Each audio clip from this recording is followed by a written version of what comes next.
ವಿದೇಹಾಪದಿ ತಾಲೋನಿ ಪ್ರಪಂಚ ಮುಮುಕ್ಷು ಜನ ವಿದೇಹಾಪದಿ ತಾಲೋನಿ ಪ್ರಪಂಚ ಮುಮುಕ್ಷು ಜನ ಸಹಟಿಕ ವಿದೇಹರಂತೆ ನೀ ಮಾಡಿದಿ ಪ್ರಪಂಚ ಮುಮುಕ್ಷುಗಳಿಗಾಗಿ ನೀ ಪ್ರೌಢಿದಿ ನಾಮ ಸಾಧನೆಗಾಗಿ ನೀ ಹುಟ್ಟಿ ಬಂದಿರುವೆ ಶ್ರೀರಾಮ ನಾಮದಲ್ಲಿ ನೀ ವಾಸ ಮಾಡಿರುವೆ ರಾಮನಾಮದ ಕೀರ್ತಿ ಹಾಡುತ್ತಲಿರುವೆ नमस्कार श्री ब्रह्म चैतन्य बोलो राजा राम राम बोलो सीता राम राम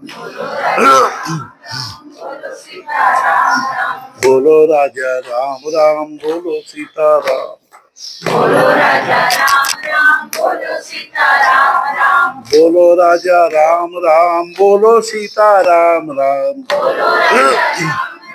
बोलो सीता राम राम बोलो राजा राम राम बोलो सीता राम राम बोलो राजा राम राम बोलो सीता राम राम बोलो राजा राम राम बोलो सीता राम राम बोलो राजा राम राम बोलो सीता राम राम बोलो राजा राम राम बोलो सीता राम राम बोलो राजा राम राम बोलो सीता राम राम बोलो राजा राम राम बोलो सीता राम राम बोलो राजा राम राम बोलो सीता राम राम जानकी जीवन स्मरण जय फैन शुरू ಮಾಡಿ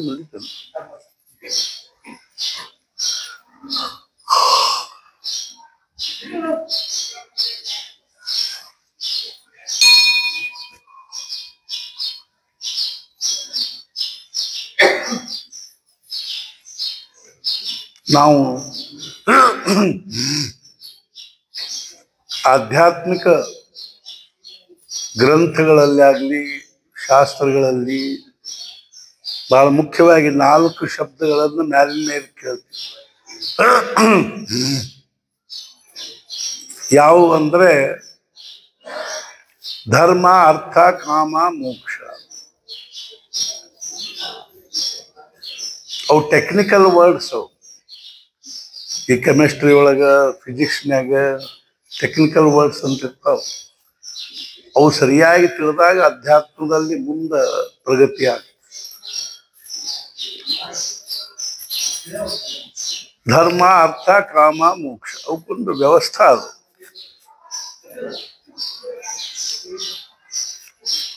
ಇಲ್ಲಿ ಈ ಮುಂಚಿನ 3 ಏನದನು ಅವು ಸರಿಯಾದ ಪದ್ಧತಿಯಲ್ಲಿ ಆದ್ರೆ ಮೋಕ್ಷ. ಮೋಕ್ಷ ಅಂದ್ಕೊಂಡು ನಮ್ಮ ತಲೆಯಾಗ ಒಂದು ಕಲ್ಪನಾ ಏನ್ ಬರ್ತಂದ್ರೆ ನಾವು ಸತ್ತ ಮೇಲೆ ದೇಹ ಬಿಟ್ಟ ಮೇಲೆ ಮ್ಯಾಲ ಸಿಗ್ತಕ್ಕಂಥವುಗಳು ಅವಕ್ಕ ಪುರಾಣ ಮೋಕ್ಷಗಳು, ಪೌರಾಣಿಕ ಮೋಕ್ಷ ಅಂತ. ಅವು 4 ಪ್ರಕಾರನ ಅವ. ಸಾಲೋಕ್ಯ, ಸಾಮೀಪ್ಯ, ಸಾರೂಪ್ಯ, ಸಾಯುಜ್ಯ. ಸಾಲೋಕ್ಯ ಅಂದ್ರೆ ಆ ಭಗವಂತನ ಲೋಕದಲ್ಲಿ ಹೋಗಿರು. ಅವನ ಲೋಕದಲ್ಲಿ ನಮಗೊಂದು ಮನೆ ಸಿಗ್ತದೆ. ಅದು ಮುಂಚೆ ಇಲ್ಲಿಂದಲ ರಿಸರ್ವ್ ಆಗಿರ್ತದೆ. ಅಲ್ಲಿ ಹೋಗಿದ್ದು ಭಗವಂತನ ದರ್ಶನ ಯಾವಾಗೋ ಒಮ್ಮೊಮ್ಮೆ ಆಗ್ತದೆ. ದಿಲ್ಲಿ ಒಳಗಿದ್ದು ಪ್ರೈಮ್ ಮಿನಿಸ್ಟರ್ ಭೇಟಿ ಹೆಂಗೋ ಹಂಗ. ಇನ್ನ 2ನೇದ್ದೇನು ಅಂದ್ರೆ ಸಾಮೀಪ್ಯ. ಅವನ ಅರಮನೆ ಒಳಗನ ಅಲ್ಲಿ ಅವನ ಭವನದಲ್ಲಿ ಏನಾದ್ರೂ ಒಂದಾಗಿರು, ವಾಚ್ಮನ್ನು, ಗೇಟ್ ಕೀಪರು ಅಥವಾ ಮತ್ತೆ ಮೇಲಿನ ಮೇಲೆ ಬೆಟ್ಟ. ಇನ್ನು ಅದಕ್ಕೂ ಹತ್ರ ಅಂದ್ರೆ ಸಾರೂಪ್ಯ. ಅವನಂಥವ ವೇಷಭೂಷ ಬರ್ತಾವ. ಜೈ ವಿಜಯ ನೋಡ್ರಿ, ಅವರು ಅವ್ರ ಜೊತೆ ಭಗವಂತನ ಜೊತೆ ಕಾಣಿಸ್ತಾರೆ. ಈ ವಾಚ್ಮನ್ಗಳದೆಲ್ಲ ಸಾಹೇಬ್ರ ಜೊತೆನೇ ಡ್ರೆಸ್ ಹಾಕಿರ್ತಾರೆ. ಇನ್ನೊಂದು ಯಾವುದು ಅಂದ್ರೆ ಸಾಯುಜ್ಯ. ಅವನೊಳಗ ಲೀನ ಆಗಿಬಿಡು. ಆದ್ರೆ ಮೋಕ್ಷ ಅನ್ನೋದಿದು ಏನದ ಅಂದ್ರೆ ಆಮೇಲಿಂದದು. ಆದ್ರೆ ಇಲ್ಲಿದ್ದಾಗನೇ ಮೋಕ್ಷ ಆಗ್ಬೇಕು.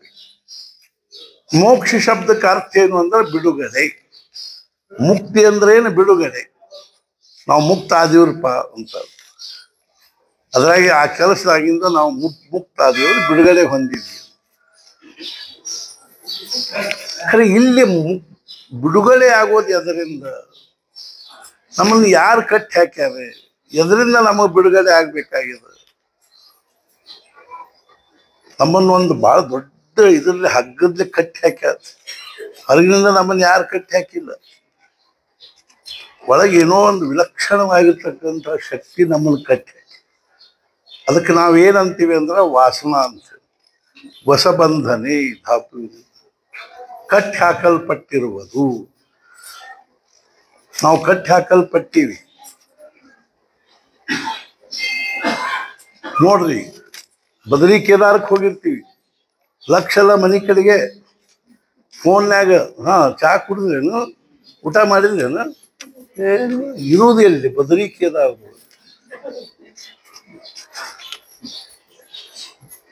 ಎಲ್ಲಾರು ಮನೆಯಾಗ ಆರಾಮಿದ್ದಾರಿಲ್ಲ? ಇದ ವಾಸನ ಇದೆ. ಅದು ಭಾಳ ಇಲಾಸ್ಟಿಕ್ ಅದ ರೀ. ವಾಸನ ಅನ್ನೋ ಹಗ್ಗ ಏನದ ಭಾಳ ಇಲಾಸ್ಟಿಕ್. ಅದು ಅಮೇರಿಕಾ, ಫ್ರಾನ್ಸು, ಜಪಾನು ಎಲ್ಲ ಚಂದ್ರನ ಮ್ಯಾಲೂ ಹೋಗ್ತದ ಅದು ವಾಸನ. ಅಲ್ಲಿ ಹೋಗಿ ಮತ್ತೆ ನಮಗೆ ಇಲ್ಲಿದ ಲಕ್ಷ್ಯ. ಈ ವಾಸನ ಅನ್ನೋ ಹಗ್ಗ ಎಲ್ಲಿವರೆಗೂ ಹಗ್ಗದಿಂದ ನಾವು ಕಟ್ಟಲ್ಪಟ್ಟಿವು ಅಲ್ಲಿವರೆಗೂ ಬಿಡುಗಡೆ ಇಲ್ಲ. ಮನುಷ್ಯ ಸಾಮಾನ್ಯವಾಗಿ ದೇಹ ಬಿಡುವ ಮುಂದೆ, ಪ್ರಾಣಿಗಳು ಅಥವಾ ಅದು ಪ್ರಾಣಿಗಳು ಬಹಳ ಗೌಣ ಅದ. ಮನುಷ್ಯ ದೇಹ ಬಿಡುವ ಮುಂದೆ ಇದ್ರೊಳಗಿಂದ ಈ ದೇಹ ಅಂತೂ ಇಲ್ಲೇ ಬೀಳ್ತದ್ರೆ. ನಿನ್ನೆ ಹೇಳಿಲ್ಲ ಶಂಕರ್ರಾವ್ ಹೋದ್ರಿ ಅಂತಾರೆ. ಅಂದ್ರೆ ಅವ್ರ ಆ ದೇಹದಾಗಿಂದ ಅವ್ರು ಹೋದ್ರು. ಬಾಡಿ ಕೆಳಗಿಳಿಸ್ರಿ ಅಂತಾರೆ. ಆಮೇಲೆ ಬಾಡಿ ಅದು ಬರೀ ಶಂಕರ್ರಾವ್ನ ಕೆಳಗಿಳಿಸ್ರಿ, ಶಂಕರ್ರಾವ್ನ ಸುಟ್ಟು ಬರ್ರಿ ಅಂತಾರೆ. ಯಾರು ಶಂಕರ್ರಾವ್ ಇದು ತಪ್ಪಬೇಡ, ನಮ್ದ ಹೇಳಿದ್ರು ಹೆಸರು ಹೇಳ್ತು. ಈ ದೇಹ ಇಲ್ಲೇ ಬೀಳುತ್ತ. ನಾವು ಜೀವವನ್ನು ಬಿಡುವುದಿಲ್ಲದೆ ಏನಾಗ್ತದಂದ್ರೆ, ಜೀವ ಇನ್ನು ಮುಂದೆ ನನ್ನ ಮುಂದಿನ ಕೆಲಸಕ್ಕೆ ಈ ದೇಹ ಉಪಯೋಗ ಇಲ್ಲ ಅಂತ ದೇಹವನ್ನು ಬಿಟ್ಟು ಹೋಗ್ತದೆ. ಜೀವ ಇದನ್ನು ಬಿಟ್ಟು ಹೋಗ್ಬಿಡ್ತದೆ. ಎಷ್ಟರೇ ಭಗವಂತನ ದಯಾರಿ ನಮ್ಮ ಮೇಲೆ. ಏನ್ ದಯಾರಿ? ಭಗವಂತನ ಒಂದು ಉದ್ದೇಶದ ಜೀವ ಮಾತ್ರಗಳು ನನ್ನ ಕಡೆಗೆ ಬರಬೇಕು, ಪರಮಾತ್ಮ ಸ್ವರೂಪದ ಕಡೆಗೆ ಬರಬೇಕು ಅನ್ನೋ ಕಳಕಳಿ. ನಾವು ಹೊಳ್ಳಿ ನೋಡಿದ್ರೆ ಅರ್ಥಾಗ ಆದ್ರೂ ನಾವು ಪಾಪ ದಯಾಳು ಇರ್ತಾರೆ. ಸತ್ಪುರುಷ ದಯಾ ಸಾಗರ. ಒಂದು ದಿವಸ ಮಹಾರಾಜರು ನರಕ ಚತುರ್ದಿ, ಕಡಿ ನರಕ ಚತುರ್ದಶಿ ಅಲ್ಲ ಅವ್ರ ಆಯುಷ್ಯ.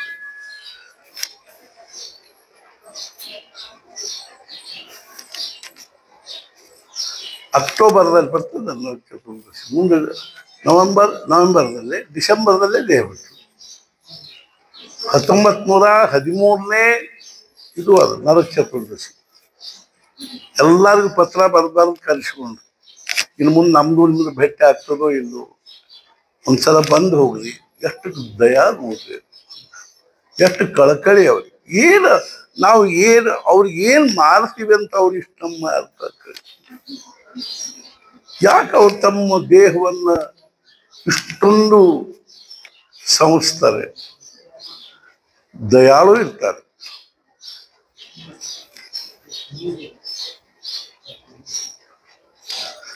ಅವ್ರಿಗೇನೂ ಅಪೇಕ್ಷೆ ಇರೋದಿಲ್ಲ. ಮತ್ತೆ ಅತ್ಯಂತ ದಯಾಳು ಇರ್ತಾರೆ. ದಯಾ ಶಬ್ದಕ್ಕೆ ಒಂದ್ ಕಡೆ ಅರ್ಥ ಹೇಳ್ಯಾರ, ಅವ್ರದ್ದು ಹಿತ ಆಗಬೇಕು ಅನ್ನುವಂಥ ಉತ್ಕಟ ಒಂದು ಕಳಕಳಿ ಏನದೋ ಅದಕ್ಕೆ ದಯಾ. ಕ್ಷಮ ಅಂದ್ರೆ ಏನು ಅಂದ್ರೆ ಸಹನ ಮಾಡಿಕೊ. ಅವ್ರನ್ನ ಕ್ಷಮ ಮಾಡೀನಿ ಅಂದ್ರೆ ಅವನ ಅಪರಾಧವನ್ನು ನಾನು ಸಹನ ಮಾಡಿಕೊಂಡು. ನರಕ ಚತುರ್ದಶಿ ಅನೇಕ ಕಡೆಯಿಂದ, ಹುಬ್ಬಳ್ಳಿ, ಧಾರವಾಡ, ಬೆಳಗಾವಿ, ಅಲ್ಲಿ ಪುಣೆ, ಮುಂಬೈ, ಸಾತಾರ, ಕೊಲ್ಲಾಪುರ ಅನೇಕ ಕಡೆಯಿಂದ ಭಕ್ತರು ಹೋಗ್ಯಾರ. ಮಹಾರಾಜ ನರಕ ಚತುರ್ದಶಿ ದಿವಸ ಎರಿಬೇಕು ಅಂತ ಎಲ್ಲರೂ ಎಣ್ಣೆ ಹಚ್ಚಾರ. ಹೆಣ್ಮಕ್ಳು ಎಲ್ಲರೂ ಎರಿಲಿಕ್ಕೆ ಹಾಕ್ಲಿರ್ತಾರೆ. ದೊಡ್ಡ ದೂರಿಂದ ಬಂದವರು ಮಹಾರಾಜರು ಅವ್ರಿಗೆ ಅನೇಕ ಪ್ರಕಾರದ ಸುಗಂಧ ತೈಲಗಳನ್ನು ಹಚ್ಚಿ ಅರಿಲಿಕ್ಕೆ ಹತ್ತಾರೆ. ಮಹಾರಾಜರು ಎಷ್ಟು ಶಾಂತ ಕೂತಿದ್ರು, ನಿರ್ವಿಕಾರ. ಅದರ ಸಮಯದಲ್ಲೇ ಸುಮಾರು ಒಂದು 34 ಫೂಟು ದೂರದಲ್ಲಿ ಬ್ರಹ್ಮಾನಂದ ಮಹಾರಾಜರು ಮತ್ತು ಬಹುಸಾಹೇಬರಿಬ್ಬರು ನಿಂತು ನೋಡ್ಲಿಕ್ಕೆ,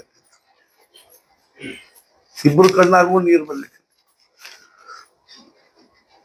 ಬ್ರಹ್ಮಾನಂದ ಮಹಾರಾಜರು ಹೇಳಿದರು, ಬಹುಸಾಹೇಬ್ ಸಾಕ್ಷಾತ್ ರಾಮ ಹೇ ರಾಮ.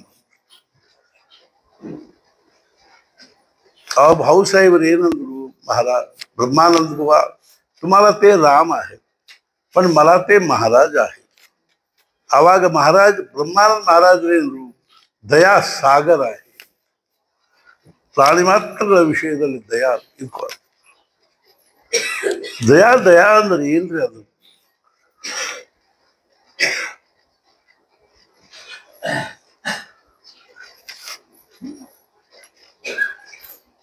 ಒಂದು ಬ್ಯಾಸಿಗೆ ದಿವಸ ಬಿಸಿಲಿತ್ತು. ಗೋಂದಾವಲಿ ಒಳಗ ಒಂದು ಕತ್ತಿ ಬಂದು ರಾಮದೇವ್ರ ಗುಡಿ ಮುಂದೆ ಚಟಪಟ ಒದ್ದಾಡಿ ಕೊಟ್ಟದ್ದು. ಯಾರೋ ಬಂದು ಹೇಳಿ, ಮಹಾರಾಜ್ ಅಲ್ಲೊಂದು ಕತ್ತಿ ಬಿದ್ದು ಒದ್ದಾಡ್ಲಿಕ್ಕೆ. ಚಟ್ನ ಮಹಾರಾಜರು ಹೊರಗೆ ಬಂದರು. ಹೊರಗೆ ಬಂದವರು ಬಡಬಡ ತಲೆಯನ್ನು ತಮ್ಮ ತೊಡಿ ಮೇಲೆ ಇಟ್ಕೊಂಡು ಮಹಾರಾಜ ಹೇಳಿದ್ರು, ಗಂಗಾಜಲ ತಗೊಂಡ್ಬಂದ್ರು. ಮಹಾರಾಜ ಸುತ್ತಲೂ ನಿಂತವ್ರಿಗೆ ಎಲ್ಲಾರು ಬಂದು ಸುತ್ತಲೂ ನಿಂತು, ಮಹಾರಾಜ ರಘುಪತಿ ರಾಘವ ರಾಜ ರಾಮ್ ಪತೀತ ಪಾವನ ಸೀತಾರಾಮ್. ಎತ್ತೊಯ್ದು ಒಗಿಯೋ ಅಂತೀವಿ ನಾವು. ಯಾವ್ದೋ ಒಂದು ಕತ್ತಿ ಬಂದು ಒದ್ದಾಡ್ಲಿಕ್ಕೆ ಹತ್ತಿ ಎತ್ತೊಯ್ದುಗೆ ಎತ್ತ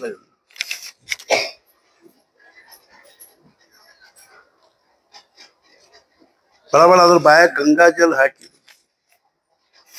ಏಕನಾಥ ಮಹಾರಾಜರು ಕಾಶಿಯಿಂದ ಕಾವಡಿ ಅಂದ್ರೆ ಮುಂದೊಂದು ಕೊಡ ಹಿಂದೊಂದು ಕೊಡ ಕಟ್ಕೊಂಡು, ಆ ಬಿದಿರಿಂದ ಬಿಲ್ಲಿನ ಗತಿ ಇರ್ತದ್ರೆ ಅದ್ರ ಮೇಲೆ 2 ಕೊಡ ಕಟ್ಕೊಂಡು ಕಾಶಿಯಿಂದ ರಾಮೇಶ್ವರಕ್ಕೆ ತಗೊಂಡು ಹೊಂಟಿತ್ತು. ದಾರಿ ಒಳಗೆ ಹಿಂಗ ಒಂದು ಕತ್ತಿ ಅಲ್ಲಿ ಚಟಪಟ ಒದ್ದಾಡ್ಲಿಕ್ಕೆ ಹತ್ತಿತ್ತು. ಬಡ ನೋಡಿದವರು ಏಕನಾಥ್ ಮಹಾರಾಜ್ ಕಣ್ಣ ನೀರು ಬಂದು ಬಡ ಕಾವಡಿ ಇಳಿಸಿ ತಾವು ಹೊತ್ಕೊಂಡು ಅಲ್ಲಿಂದ ಹೊತ್ಕೊಂಡು ಬಂದಿರೋ ಕಾವಡಿ ನೀರೇನದ ಆ ಕತ್ತಿ ಬಾಯ ಹಾಕಿ ರಾಮೇಶ್ವರಿಗೆ ಮುಟ್ತೀವಿ. ಸತ್ಪುರುಷನ ಮೂರ್ತಿಮಂತ ದಯಾ, ಸತ್ಪುರುಷನ ಮೂರ್ತಿಮಂತ ಔದಾರ್ಯ.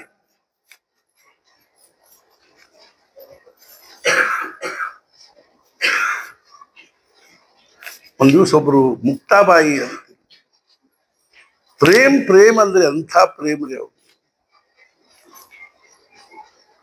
ಮುಕ್ತಾಬಾಯಿ ಅಂತ ಮಹಾರಾಜರ ಅಡಿಗೆ ಮನೆ ಗಂಗೂತಾಯಿ, ಇಲ್ಲೇ ಅವ್ರ ಇದ್ರವ್ರು ಮುಳುಗುಂದ ಆಠ್ವಲೆ, ಗಂಗೂತಾಯಿ ಆಠ್ವಲೆ. ಮನೆ ಬಿಟ್ಟು ಹೋಗ್ಬಿಟ್ಟಿದ್ರು, ಅಲ್ಲೇ ಇತ್ತು ಕಡಿಯು. ಕಾಶಿತಾಯಿ, ಮುಕ್ತಾಬಾಯಿ, ಗಂಗೂತಾಯಿ ಹಿಂಗೆಲ್ಲ ಇತ್ತು. ಧನ್ಯ ನೋಡ್ರಿ ಅವ್ರ ಕರೆ. ನಾವು ಮನ್ಯಾಗ ಕುಕ್ಕರ್ ಇಳಿಸಿ ಆಯುಷ್ಯ ಬೈಸ್ಕೊಳ್ದ ಮತ್ತೆ 30 ವರ್ಷ ಆದ್ ಮದ್ವೆ ಮಾಡ್ಕೊಂಡು ಒಂದು ಪಲ್ಯ ಮಾಡ್ಲಿಕ್ಕೆ ಬರಂಗಿಲ್ಲ, ಒಂದು ಉಪ್ಪು ಹಾಕ್ಲಿಕ್ಕೆ ಗೊತ್ತಾಗಂಗಿಲ್ಲ. ಅವ್ರನ್ನ ಹಚ್ಬೇಕ್ರಿ ಅಡಿಗೆ ಮಾಡ್ಲಿಕ್ಕೆ ಬಂದ್ರು ಗೊತ್ತಾಗ. ವಾಸನೆ ನೋಡ್ಯಾವ ಎದ್ದು ಹೋಗ್ಬಿಡ್ತಾವ ಹೊರಗೆ. ಆ ಮುಕ್ತಾಬಾಯಿ ಕಡೆಯಾಗಿದೆ. ದತ್ತ ಮಂದಿರದಲ್ಲಿ ಕೂತು 10-10 ಸುಮಾರು ಏನು ಆಕಿಗ ಮನುಷ್ಯನಾಗ ಏನು ಬಂದು, ಇವತ್ತು ಗೋಧಿ ಕುಟ್ಟಿದ ಪಾಯಸ ತಿನ್ಬೇಕು. ಸ್ವಾಭಾವಿಕ ಅನಿಸ್ತದ ಒಬ್ಬೊಬ್ಬರಿಗೆ.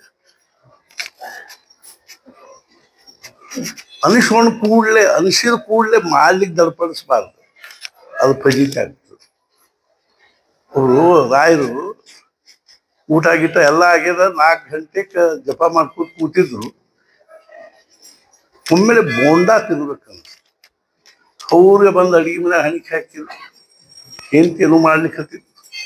ಒಂದು 4 ಬೋಂಡಾ ಮಾಡ್ತೀನಿ, ಅಲ್ಲಿ ಜೈತ್ ನಿಮ್ದು ಹೊತ್ತಿಲ್ಲ ಹೊತ್ತಿನ ಬೋಂಡಾ. ಸುಮ್ಮನೆ ಜಪ ಮಾಡ್ಬಿಟ್ಟು ಕೂರ್ಬಾರ್ದ, ಬೋಂಡಾ ಮಾಡ್ತೇನು, ಬಜ್ಜಿ ಮಾಡ್ತೇನು. ಮಾರುಸ್ ಆಗಿದೆ. ಒಂದು 4 ಬೋಂಡಾ ಎಣ್ಣೆಲ್ಲ ಮನ್ಯಾಗ ತೊಗೊಂಬರೋದು, ಡಬ್ಬಿ ತಂದಿಟ್ಟು ತೊಗೊಂಡು ಹೋಗಿ ಎಣ್ಣೆ ತಂದಿಕ್ಕೆ. ಅಲ್ಲೇ ಸ್ಟ್ರೈಕ್ ನಡೆದಿತ್ತು, ಲಾಠಿ ಚಾರ್ಜ್ ನಡೆದಿತ್ತು ಪೊಲೀಸರು. ಅವ್ನು ನೋಡಿ ಇವ್ನು ನೋಡಿ ಅಂದ್ರೆ ಇವ್ನು ತಲೆಗೆ ಒಂದು ಹೊರತು ಬಿತ್ತ. ತಲೆ ಪಟ್ಟಂತೂ ಹೊಡಿತು, ಗಳಗಳಗ ಬಳ ಬಳ ಬಳ ರಕ್ತ ಸೋಲಿ ಕತ್ತು, ಡಬ್ಬಿ ಹತ್ತ ಹೋದವ್ರು ಗಟ್ಟಿ ಹಿಡ್ಕೊಂಡು ಮನೆಗೆ ಬಂದ. ಏನ್ ಕೇಳಿ ಏನ್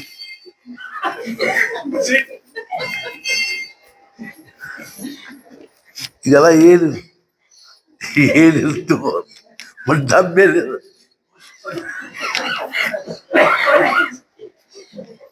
ಒಂದ್ ಏನಾರು ಹೇಳ್ತಾವ್ರಿ ಮನುಷ್ಯ ತಿಳ್ಕೊ. ಇತ್ಲಾಗ ಮಹಾರಾಜರು ರಾಮ ಮಂದಿರದಾಗ ಕೂತಿದ್ರು. 10 ಗಂಟೆಗೆ ಪಟ್ನ ಒಳಗೆ ಹೋಗಿ ಏನು ಗಂಗುತಾಯಿ ಇವತ್ತ ರಾಮದೇವರಿಗೆ ಗೋಧಿ ಕೊಟ್ಟಿದ್ ಪಾಯಸ ಮಾಡಿ ಅವ್ ಸ್ವಲ್ಪ ಸತ್ತಾರಿ ಅವ್ರಿಗೆ ಹೆಣ್ಮಕ್ಳಿಗೂ ಸಹಿತ. ಏನ್ರಿ ಮಹಾರಾಜ್ ನೋಡ್ರಿ ಗಜಾಲ ನೋಡ್ರಿ ಎಷ್ಟು ಹೊಡೆದದ, 10 ಗಂಟೆ ಆತು, ಇನ್ನು ಗೋಧಿ ಕೊಟ್ಟುದು ಯಾವಾಗ, ಪಾಯಸ ಮಾಡೋದು ಯಾವಾಗ, ಅದು ಏನ್ ಬೇಕಾಗ್ತಿರ್ಕೋವಲ್ತ. ಇವತ್ತು ರಾಮದೇವರಿಗೆ ಗೋಧಿ ಕೊಟ್ಟಿದ್ ಪಾಯಸ. ಬಡ ಬಡ ಅಡಿಗೆ ಮನೆಯಲ್ಲಿ ಹೆಣ್ಮಕ್ಳು ಬಂದು ಹೇಳಿದ್ರು, ಅಲ್ರಿ ಮಹಾರಾಜ್ ಒಂದು ಚೂರು ಕಟ್ಟಿಗಿಲ್ಲ, ಅಡಿಗೆ ಮಾಡೋದು ಹೆಂಗ್ ಮಾಡುತ್ತೆ, ನಾವು 12 ಗಂಟೆಗೆ ನೈವೇದ್ಯ ಅಂತೇಳಿ. ಮಹಾರಾಜರೇನಂದ್ರು ಒಲಿ ಕಟ್ಟಿಗೆನ ಬೇಕದಲ್ಲು, ಸರಿ ಅದಕ್ಕೆ ಯಾಕೆ ಇಷ್ಟು ಇದು ಮಾಡ್ಕೊತೀರಿ. ಬಡಬಡ ಹತ್ಲ ಇತ್ಲ ನೋಡಿದ್ರು ಒಂದು 4 ಕಿಡಿಕಿ ಬಿದ್ದಿದ್ದು. ಒಬ್ಬನ ಕಾಲ ಭವಾಂದ್ರ ಸಭಾ ಇದೆ, ಅವ್ನು ಒಲಿಕ್ ಕೊಡು. ಅವು ಕಿಡಿಕಿ ಪಲಿಕಿ ಚೌಕಟ್ಲಿ ಅವು 100 ಮಂದಿ ಅಡಿಗಾಗು ಒಲಿ ಹೆಂಗಿದ್ವು ಅವು. ಬಡಬಡ ಚೌಕಟ್ ಕೊಡು. ಮಹಾರಾಜರೇನಂದು ಇವತ್ತು ರಾಮದೇವರಿಗೆ ನೈವೇದ್ಯ ಆಗ್ಬೇಕು ಅಂದ್ರೆ ಅದನ್ನು ಕಿಡಿಕೇನು ಚೌಕಟ್ಟಿ. ಮಹಾಭಾಗವತ ಹೇಳ್ತಿದ್ರು ಕುಟ್ಕೋಟಿ. ನಾವು ಸುಮ್ಮನೆ ಬಾಯಿಗೆ ಬ್ರಹ್ಮ ಸತ್ಯಂ ಜಗನ್ಮಿಥ್ಯ ಅಂತ ಮಹಾರಾಜರನ್ನ ಆಚರಿಸಿ ತೋರಿಸ್ತಿದ್ರು. ನಾವು ಕಿಟಕಿ ಚೌಕಟ್ಟು ಕಡ್ದಿವ್ರೆ, ಇವತ್ತೊಂದು ದಿವಸ ಅಡಿಗೆಲ್ಲ ಕೆಲಸ ಅವಲಕ್ಕಿ ತಿಂದು ಕೂಡ್ರೆ 4 ಕಟ್ಟಿಗಿಲ್ಲ.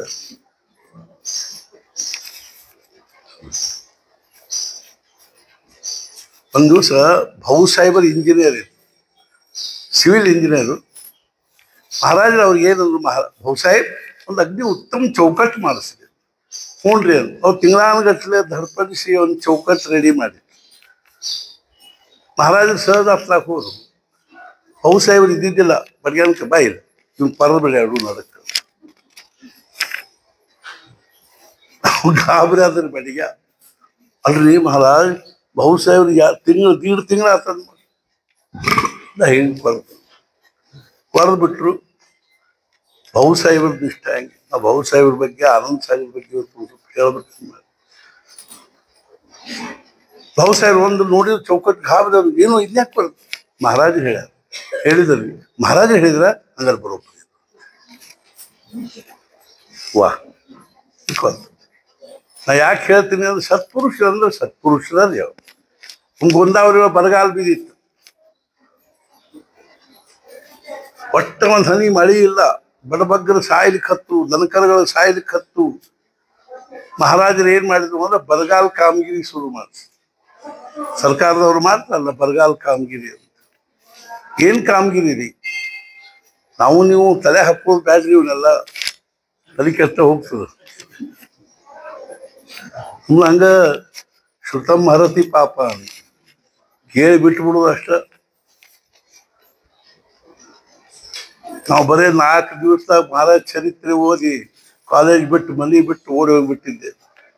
ಹಂಗೇನೆ ಯಾರು ಆಮೇಲೆ 1000 ಮಂದಿ ಓದ್ಯಾರ, ಯಾರೇನು ಹೋಗಿಲ್ಲ ನಮ್ಗೆ ಗೊತ್ತದ. ಪಾರಾಯಣ ಮುಗಿತ್ರಿ ನಮ್ದು ಅಂತಾರ. ಒಂದ್ ದಿವ್ಸ ಮಹಾರಾಜ್ ಭಾವು ಸಾಹೇಬ್ ಏನಾದ್ರು ಪಾರಾಯಣ ಮಾಡ್ಲಿ, ನೈವೇದ್ಯಕ್ಕೆ ತಡ ಆಯ್ತು, ಇದು ಸ್ವಲ್ಪ ಪಾರಾಯಣ. ಭಾವು ಸಾಹೇಬ್ರು ಏಕನಾಥಿ ಭಾಗವತ್ ತಕೊಂಡು ವಿಠ್ಠಲ ಮಂದಿರದಲ್ಲಿ ಮುಂದೊಂದು 15 ನಿಮಿಷಕ್ಕೆ ಮಹಾರಾಜರು ಹೋದ್ರೆ ಅಷ್ಟೊತ್ತಿಗೆ ಇವ್ರು ಭಾವು ಸಾಹೇಬ್ ಪೋತಿ ಸುತ್ತಲಿಕ್ಕೆ ಹತ್ತಿತ್ತು. ಭಾವು ಸಾಹೇಬ್ ಇವತ್ತು ಇದ್ರೊಳಗೆ ಏನ್ ಬಂತು, ಏಕನಾಥ್ ಮಹಾರಾಜರ ಇದ್ರೊಳಗೆ ಏನ್ ಹೇಳಿ ಗ್ರಂಥದಲ್ಲಿ ಗುರು ಆಜ್ಞಾ ಪಾಲನೆ ಮಾಡೋದು ಒಂದ ಶಿಷ್ಯನ ಪರಮ ಧರ್ಮ ಅಂತ ಹೇಳಿದ್ರು. ನಾವು ಮುಚ್ಚಿಬಿಟ್ವಿ, ಮುಗೀತು. ಮಹಾರಾಜ ಹೇಳಿದ್ರು ಪಾರಾಯಣ ಮಾಡಂದ್ರೆ ಹಿಂಗ್ ಮಾಡೋದು, ಉದ್ದಕ ಓದ್ಕೋತ ಹೋಗ್ಬಿಡ್ತೀವಿ, ಬರೀ ಸಾಂಗ್ಟ ಹೆಂಗ್ ಮಾಡೋದ್ರಿ ಅಂತೀವಿ.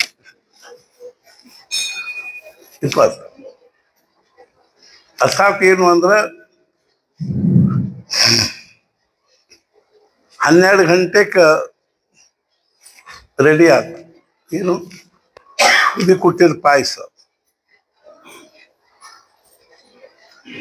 ಆದ ಕೂಡಲೇ ಮಹಾರಾಜರನ್ನ ನೈವೇದ್ಯ ಬಡಿಸಿದ ಕೂಡಲೇ ಒಂದು ದೊಡ್ಡ ವಾಟಕ, ದೊಡ್ಡ ಬಟ್ಲು ತುಂಬ ವಾಟಕ ತುಂಬ ಗೋಧಿ ಕುಟ್ಟಿದ ಪಾಯಸ ತಗೊಂಡು ನಮ್ಮ ಕಫನಿ ಒಳಗೆ ಮುಚ್ಚಿ ಹಿಡ್ಕೊಂಡು ದತ್ತ ಮಂದಿರಕ್ಕೆ ಹೋಗಿ, ಮುಕ್ತಾಬಾಯಿ ಇನ್ನು ಸ್ವಲ್ಪ ತಗೋ ಪಾಯಸ, ಗೋಧಿ ಕುಟ್ಟಿದ ಪಾಯಸ. ಆಕೆ ತಕ್ಕ ನೆನಪಾಗಿ ಕಣ್ಣ ನೀರು ಬಂತು. ಏನು ಪ್ರೇಮ ಪ್ರೇಮ. ಔದಾರ್ಯ ಅಂದ್ರೆ ಏನ್ರಿ? ಮೂರ್ತಿಮಂತ ಔದಾರ್ಯ. ಶತೇಶು ಜಾಯತೆ ಶೂರ. 100 ಮಂದಿಯಾಗ ಅವನೋ ಒಬ್ಬ ಶೂರ ಆಗ್ತದೆ. ಸಹಸ್ರೇಶು ಚ ಪಂಡಿತ. 1000 ಮಂದಿಯಾಗ ಅವನೋ ಒಬ್ಬ ಪಂಡಿತ ಆಗ್ತದೆ. ವಕ್ತ ದಶಸಹಸ್ರೇಶು. ವಕ್ತ ಅಂದ್ರೆ ಭಾಷಣ ಮಾಡೋರು, ಪ್ರವಚನ ಮಾಡೋರು 10,000 ಮಂದಿಯಾಗಿ ಯಾರೋ ಒಬ್ಬ. ದಾತ ಭವತಿವಾನವ. ದಾತ ಹುಟ್ಟಿ ಬರ್ತಾನೋ ಇಲ್ಲೋ ಹೇಳಲಿಕ್ಕೆ ಬರ. ಮಹಾರಾಜ ಹೇಳಿದ್ರು, ಒಂದು ಸಮಾಜದ ಒಂದು ಶತಮಾನದಲ್ಲಿ ಒಬ್ಬ ಖರೇ ದಾತ ಹುಟ್ಟಿ ಬಂದ ಅಂದ್ರೆ ಆ ಸಮಾಜ ಭಾಗ್ಯವಂತ ಸಮಾಜ ಅಂತ. ನಾನೊಂದು ಧಾರವಾಡದ ಪ್ರವಚನದಾಗ ಹೇಳಿದೆ, ಈ ಹುಬ್ಬಳ್ಳಿ ಧಾರವಾಡದಲ್ಲಿ ಒಬ್ಬನಾದ್ರೂ ಖರೇ ದಾತ ಇದ್ದಾರಂತ ತೋರಿಸ್ರಿ, ನಾವು ಈ ಸಾಷ್ಟಾಂಗ ನಮಸ್ಕಾರ ಹಾಕಿ. ದಾತೃತ್ವ ಸಾಮಾನ್ಯ ಭಾವ ಇದು ಅದ, ಗುಣ ಅದ. ಮಹಾರಾಜ ಒಬ್ಬ ದೊಡ್ಡ ಶ್ರೀಮಂತಿದ್ದ. ಅವನು ಏನ್ ದಾನ ಮಾಡ್ತಿದ್ದ, ಯಾರು ಏನ್ ಕೇಳು ಕೊಟ್ಬಿಡ್ತಿದ್ದ. ಹಂಚ್ಕೋತ ಹೋಗ್ಬಾರ್ದ್ರಿ, ಕೇಳಿದವ್ರಿಗೆ ಇಲ್ಲ ಅನ್ಬಾರ್ದು. ಮಹಾರಾಜ ಹೇಳ್ತಿದ್ರು, ಕೇಳಿದವ್ರಿಗೆ ಇಲ್ಲ ಅನ್ಬಾರ್ದು. ಹೆಂಗೋ ಹಂಗ ಅವ್ರು ಕೇಳಿದಷ್ಟು ಕೊಡ್ಬಾರ್ದು. 1,000 ರೂಪಾಯಿ ಕೊಡ್ರಿ ಹರ್ಕತ್ತಾಗಿ, ಅವ್ನಿಗೆ 1,000 ರೂಪಾಯಿ ಹರ್ಕತ್ ಇರುವುದಿಲ್ಲ, 500 ಹರ್ಕತ್. ಮಹಾರಾಜ ಹೇಳಿದ್ರು, ಅವ ಏನ್ ಕೇಳ್ತಾನ ಅದ ಸ್ವಲ್ಪ. ಇಲ್ಲ ಅಂತ ತಿಳ್ಕೊಂಡು ತಿರುಗಿ ಕಳಿಸ್ಬೇಡ. ಅರ್ಥಾತ್ ಏನು ಅಂದ್ರೆ ದಾತೃತ್ವ ಬಹಳ ಕಠಿಣ. ಅದು ಮೂರ್ತಿಮಂತ ಔದಾರ್ಯನ ಆಗಿದೆ. ಒಂದ್ ದಿವಸ ರಾತ್ರಿ 10 ಗಂಟೆಗೆ ಮಹಾರಾಜರು ತಮ್ಮ ತಾಯಿ ಕಾಲು ಒತ್ತಿಕೋತ ಕೂತಿದ್ರು. ಒತ್ತಿಕೋತ ಕೂತಾಗ ಸಹಜವಾಗಿ ಮಹಾರಾಜರು ಅವ್ರವ್ಗೆ ಏನಂದ್ರು, ಅವಾಗ 65-70 ವರ್ಷ ಗೀತಾಬಾಯಿ, ಅವ್ವ ನೀನು ಮುದುಕಿ ಆಗಿದಿ, ನೀನು ಏನಾಗಿದಿ, ಹಣ್ಣನ್ನಾಗಿದಿ, ನಿನ್ನ ಮನುಷ್ಯ ಏನಾದ್ರು ಇಚ್ಛಾ ಇದ್ರೆ ಹೇಳು, ನಾ ಪೂರ್ಣ ಮಾಡಿ. ಅವ್ರವು ಏನಂದ್ರು ಗೀತಾಬಾಯಿ, ಗಣು ನನ್ನ ಮನಸ್ಸಿನ ಅಂಥದ್ದೇನು ಇಚ್ಛಾ ಇಲ್ಲಪ್ಪ. ಒಂದ್ಸಲ ಕಾಶಿ ಹೋಗ್ಬೇಕು, ಗಂಗಾ ಸ್ನಾನ ಮಾಡಬೇಕು, ವಿಶ್ವನಾಥನ ದರ್ಶನ ಮಾಡಬೇಕು.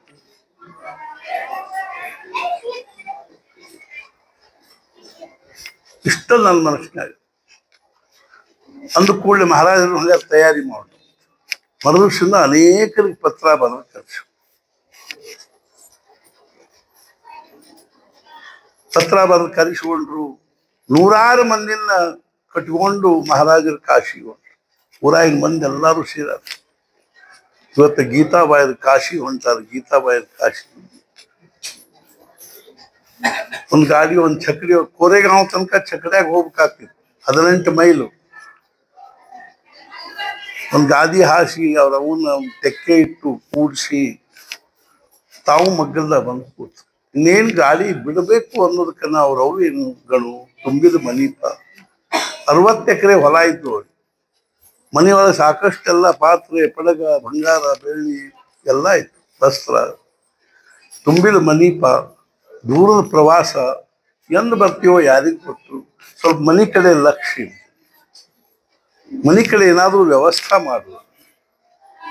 ಮಹಾರಾಜರು ಏನಂದ್ರು, ಖರೆ ಅದವ, ನಿನಗೂ ವಯಸ್ಸಾಗ್ಯದ, ಮುದುಕಿ ಆಗಿದೆ, ಇನ್ನು ನೀವು ಮನೆ ಕಡೆಗೆ ಯಾಕೆ ಲಕ್ಷ್ಯ ಇರಬೇಕು, ನಾವು ವ್ಯವಸ್ಥೆ ಮಾಡಿ ಅಂದವ್ರು ಏನ್ ಮಾಡಿದ್ರು ಅಂದ್ರೆ ಚಿಂತುಬುವ ಅವ್ರನ್ನ ಕರೆದು.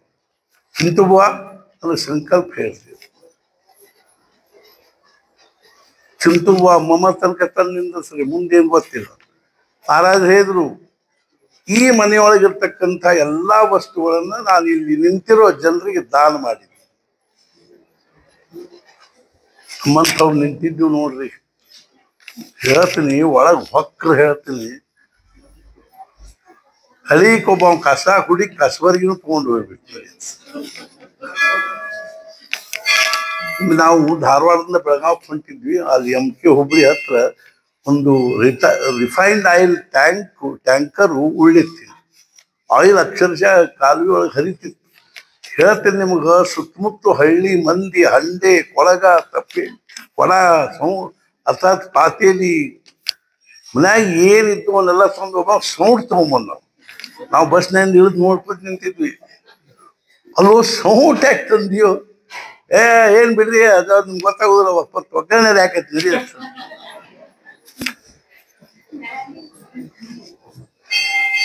ಸಿಗ್ತದಂದ್ರೆ ಬಿಡು ಪೈಕಿ ಅಂದ್ರು ನಾವು. ಆದ್ರೆ ಏನ್ ತಗೊಂಡು ಹೋಗ್ಬೇಕು ಅನ್ನೋದು ಗೊತ್ತಾಗ್ತದೆ.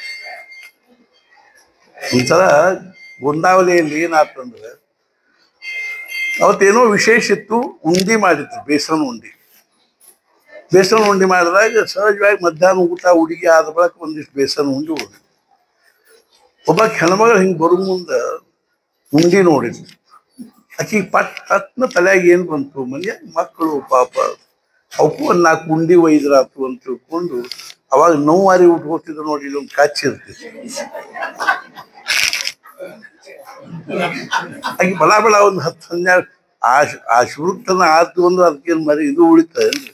ಬಡ ಒಂದು 10-12 ಉಂಡಿ ಹಾಕೊಂಡದಾಗ ಅದು ಮಜಾ ಏನಿತ್ತು ಅಂದ್ರೆ ಅಲ್ಲಿಂದ ಹೋಗ್ಬೇಕಾದ್ರೆ ಮಹಾರಾಜರ ಮುಂದೆ ಆಚೆ ಹೋಗ್ತಾರೆ.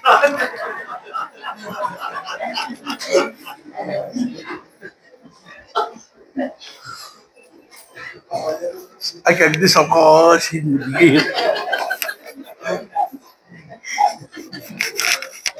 ಅದು ಮಜಾ. ಅದು ಮಹಾರಾಜ ಮುಂದೆ ಕಾಚಿಬಿಟ್ಟು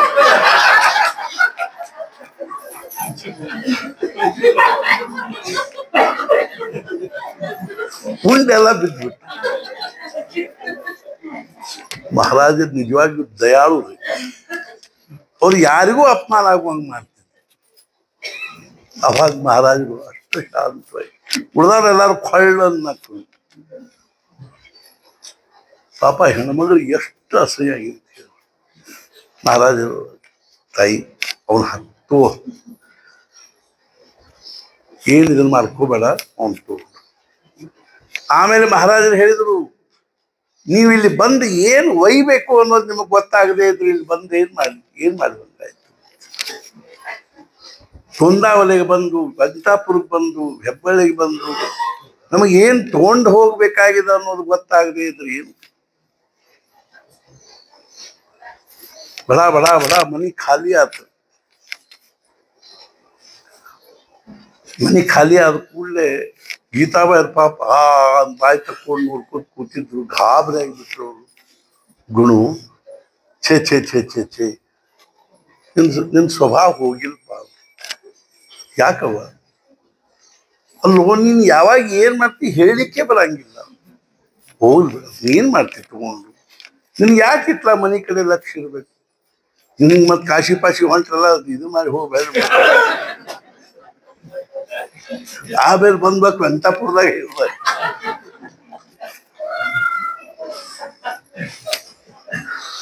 ಮಹಾರಾಜರು ಬಂದ ಬಳಿಕ ರಾಮ ಮಂದಿರದಾಗ ಇದ್ರು. ಮನಿನೇ ಮೂರ್ತಿಮಂತ ಉದಾರ ಸತ್ಪುರುಷರಂದ್ರೆ ಏನ್ರಿ? ದಿವ್ಯ ವಸ್ತು ಅದು. ಅಂಥ ಮಹಾರಾಜರಿಗೆ ಎಂಥೆಂಥ ಶಿಷ್ಯರಿತ್ತು. ಬ್ರಹ್ಮಾನಂದ ಮಹಾರಾಜರಂತೂ ಬ್ರಹ್ಮಾನಂದ ಮಹಾರಾಜರು ನಮ್ಗೆ ಆದರ್ಶ ಆಗ್ಲಿಕ್ಕೆ ಶಕ್ತಿ. ಅವರ ಒಂದು ಭೂಮಿಕಾ ಬಹಳ ವಿಲಕ್ಷಣವಾಯಿತು. ಮಹಾರಾಜರು ನಮಗೆ ಆದರ್ಶ ಆಗ್ಲಿಕ್ಕೆ ಶಕ್ತಿ. ಮಹಾರಾಜರಿಗೆ 3 ಜನ ಶಿಷ್ಯರು ಎಂಥವ್ರಿದ್ರು ಅಂದ್ರೆ,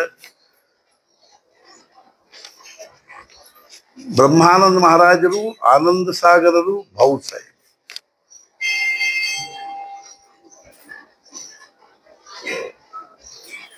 ಸತ್ಪುರುಷರ ಕಾರ್ಯ ಜಗತ್ತಿನೊಳಗೆ ಆಗಬೇಕಾದ್ರೆ ಅವರ ಸಂಕಲ್ಪವನ್ನು ಸಾಕಾರ ಮಾಡ್ತಕ್ಕಂಥ ಶಿಷ್ಯರಬೇಕಾದ್ರು. ರಾಮಕೃಷ್ಣ ಪರಮಹಂಸರಿಗೆ ಅಮೆರಿಕಾದಲ್ಲಿ ಹೋಗಿ ಭಾಷಣ ಮಾಡ್ಲಿಕ್ಕೆ ಶಕ್ಯ ಆಗ್ತಿತ್ತೇನು? ನಿವೃತ್ತಿನಾಥರಿಗೆ ಏನು ಜ್ಞಾನೇಶ್ವರಿ ಬರೀಲಿಕ್ಕೆ ಶಕ್ಯ ಆಗ್ತಿತ್ತೇನು?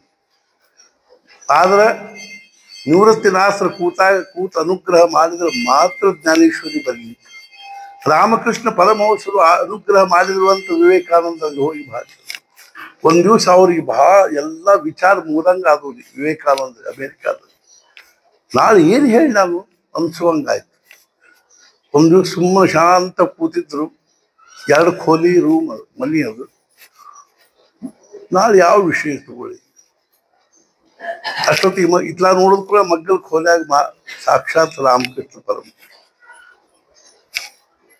ಅವ್ರ ಕೃಪಾ ದೃಷ್ಟಿ ನೋಡಿದ ಕೂಡಲೇ ಅವ್ರಿಗೆ ವಿಶೇಷಗಳು.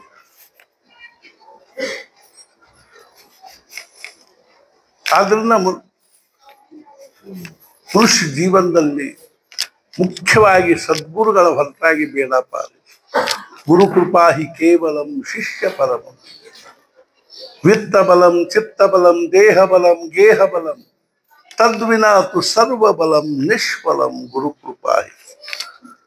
ಸುಮಾರು 700 ವರ್ಷದ ಹಿಂದಿನ ಪ್ರಸಂಗ. ಒಂದು ಊರಿನಲ್ಲಿ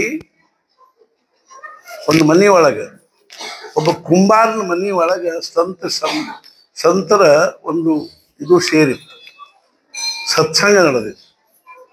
ಅಲ್ಲಿ ಯಾರ್ಯಾರಿದ್ರು ಅಂದ್ರ ನಿವೃತ್ತಿ ಜ್ಞಾನದೇವ್, ಸೋಪಾನ, ಮುಕ್ತಾಬಾಯಿ, ಸಾವತಾಮಾಳಿ, ನಾಮದೇವ, ಆ ಮನಿನ ಗೋರಾ ಕುಂಬಾರ. ಏನ್ರಿ ಆ ಒಂದು ಸಮಯ ಹೆಂಗಿರ್ತದೋ ಅಂತೀನಿ ನಾನು. ಅಂಥ ಮಹಾನ್ ಸಂತರು ಭೂಮಿ ಮೇಲೆ ಬಂದಾಗ ಮಹಾರಾಜರ ಕಾಲದಲ್ಲಿ ಸಾಯಿಬಾಬಾ ಇದ್ರು. ಅದೇ ರೀತಿಯಾಗಿ ಅಕ್ಕಲ್ಕೋಟ್ ಸ್ವಾಮಿಗಳಿದ್ರು. ಅದೇ ರೀತಿಯಾಗಿ ಹುಮನಾಬಾದ್ ಮಾಲಿಕ್ ಪ್ರಭುಗಳಿದ್ರು. ಅಣ್ಣಾಬುವಾ ಅಂತಿದ್ರು. ಮೆರದಲ್ಲಿ ರಾಮಕೃಷ್ಣ ಪರಮಹಂಸರು, ವಿವೇಕಾನಂದ, ಭಗವಂತ ಅವ್ರಿಗೆಲ್ಲರಿಗೂ ಒಂದೊಂದು ಕಡೆಗೆ ವ್ಯವಸ್ಥೆ ಮಾಡಿಕೊಟ್ಟೆ. ನೀವು ಇದನ್ನ ನೋಡ್ರಿ, ನೀವು ಇದನ್ನ ನೋಡ್ರಿ, ನೀವು ಇದನ್ನ ನೋಡ್ರಿ. ಹೆಂಗೋ ಹಂಗ ಮಹಾರಾಜರಿಗೆ ಏನು ಅಂದ್ರ ನಾಮದ ಇದನ್ನ ಮಾಡಿ ನಾಮಸ್ಮರಣೆ, ಉಪಾಸನೆ, ಅನ್ನದಾನ. ಮಹಾರಾಜರಿಗೆ ಅನ್ನದಾನದ ಬಗ್ಗೆ ಎಷ್ಟೊಂದು ಪ್ರೇಮ, ಅಭಿಮಾನ, ಕಳಕಳಿ ಮತ್ತು ಆನಂದ ಆಗ್ತಿತ್ತು ಒಂದು ಅನ್ನದಾನವನ್ನು ನೋಡಿ. ಬ್ರಹ್ಮಾನಂದ ಮಹಾರಾಜರು ಬಿದರಳ್ಳಿಯಲ್ಲಿ ಅನ್ನದಾನ ಮಾಡೋದನ್ನು ನೋಡಿ ಮಹಾರಾಜರ ಕಣ್ಣ ನೀರು ಬಂತು. ವಾಹ್!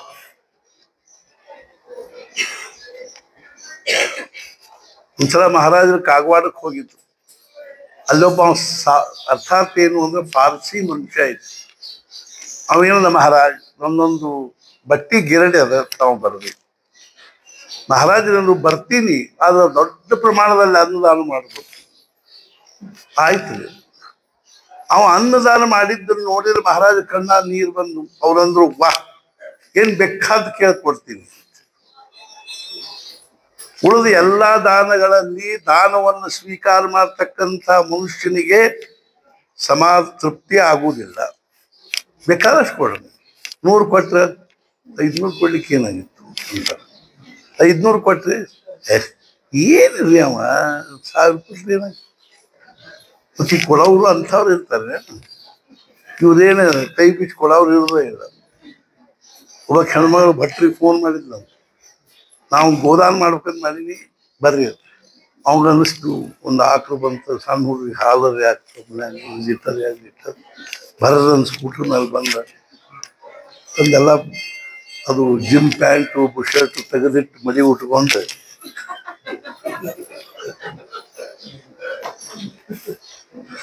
ಭಟ್ರ ಸ್ಥಿತಿನೇ ಹಿಂಗದ ಈಗ.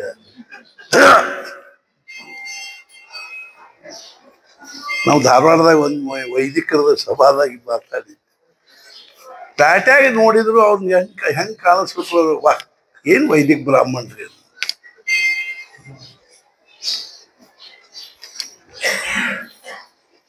ಏನ್ ಮಾಡ್ತೀರಿ, ನಾನು ಅನಿವಾರ್ಯರು. ಬಂದ ಬಡ ಸಂಕಲ್ಪ ಹೇಳಿದ. ಅವಂದ ಆಕಳಿದ್ದಾರೆ, ತೋರಿಸ್ತಿದ್ದಾರೆ. ಬಡ ರಂಗೋಲಿ ಒಂದು ಆಕಳ ತೆಗೆದು ಗೋದಾನ ಅಹಂಕರಿಷೇ ಅಂತ 4 ಇಟ್ಟದ್ರ ಮೇಲೆ ಅವನಿಗಿಷ್ಟು ಸಿಟ್ಟು ಬಂತಲ್ಲ, ಬಡ ಬಡ ಬರೆಸಿ ನೀರು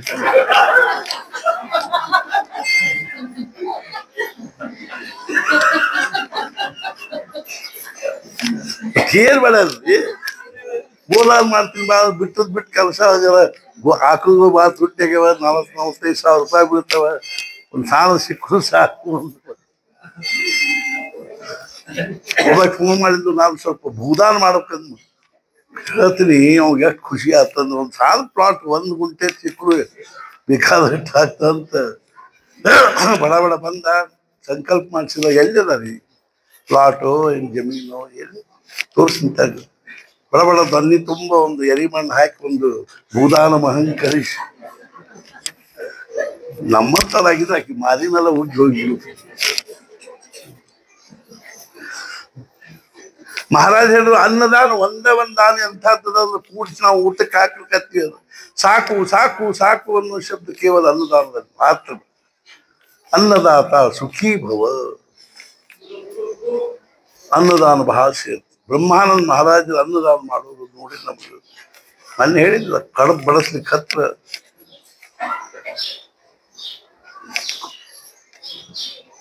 ಮೂರ್ತಿಮಂತ ಉದಾರ್ಯ. ಅಲ್ಲಿ ಎಲ್ಲ ಸತ್ಸಂಗ ನಡೆದಿತ್ತು. ಸಹಜವಾಗಿ ಮುಕ್ತಾಬಾಯಿ ಏನಂದ್ರು, ಗೋರಾ ಕಾಕ ಇಲ್ಲಿಷ್ಟು ಮಂದಿ ಏನು ಕೂತಾರೋ ಇವ್ರು ಅಲ್ರಿ, ಅಲ್ಲಿ ಅವರು ಇವ್ರು ಬಹಳ ನ್ಯಾಯ. ಇಷ್ಟು ಮಂದಿ ಏನು ಕೂತಾರ ಅಂದ್ರೆ ಜ್ಞಾನೇಶ್ವರ ಮಹಾರಾಜರು, ನಿವೃತ್ತಿನಾಥರು, ಅವರು ಇವರು. ಇದ್ರೊಳಗೆ ಈ ಘಟ ಏನು ಕೂತಾವೋ ಇಲ್ಲಿ, ಈ ಘಟದೊಳಗೆ ಯಾವ ಘಟ ಚಲೋ ತಂಗ ಸುಟ್ಟದ್ ನೋಡಿ ಹೇಳಿ ನೋಡಿ. ಯಾಕಂದ್ರೆ ನೀನು ಕುಂಬಾರ ಇದ್ದೀವಿ, ಘಟ ಪರೀಕ್ಷೆಕ್ಕಿದ್ದಿ. ನೋಡ್ತೀನಿ ತಡಿಯಲ್ಲ. 7 ವರ್ಷದ ಹುಡುಗಿದೆ ಅದು ಮುಕ್ತಾಬಾಯಿ, 9 ವರ್ಷದವ್ರು ಸೋಪಾನ, 11 ವರ್ಷದವ್ರು ಜ್ಞಾನೇಶ್ವರ ಮಹಾರಾಜ, 13 ವರ್ಷದವರು ನಿವೃತ್ತಿ.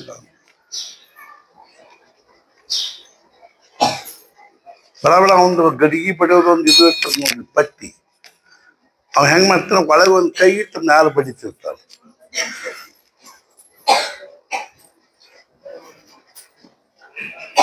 ಭಗವಂತನು ಹಂಗಾರಿ ದಯಾಳು ಇದ್ದಾರ. ಅವ್ ಮ್ಯಾಲ ಪೆಟ್ಟು ಕೊಡ್ತಿದ್ರು, ಒಳಗೆ ಅವನು ಕೃಪಾ ಹಸ್ತಿತ್ತು ಅಂದ್ರೆ ಗಡಿಗೆ ಉಳಿತು.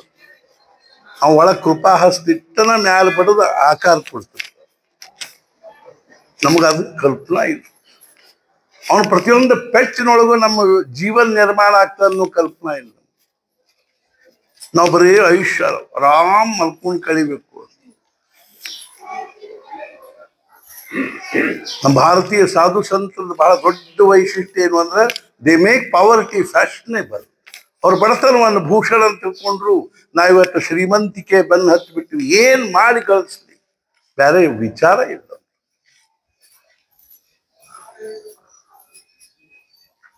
ಅವಾಗ ಒಬ್ಬೊಬ್ರು ತಲೆಗೆ ಹೊಡ್ಲಿಕ್ಕೆ ಹತ್ತ, ನಿವೃತ್ತಿನಾಥರ ತಲೆಗೆ ಹೊಡೆದ, ಅವ್ರು ಸುಮ್ಮನೆ ಕೂತಿರು.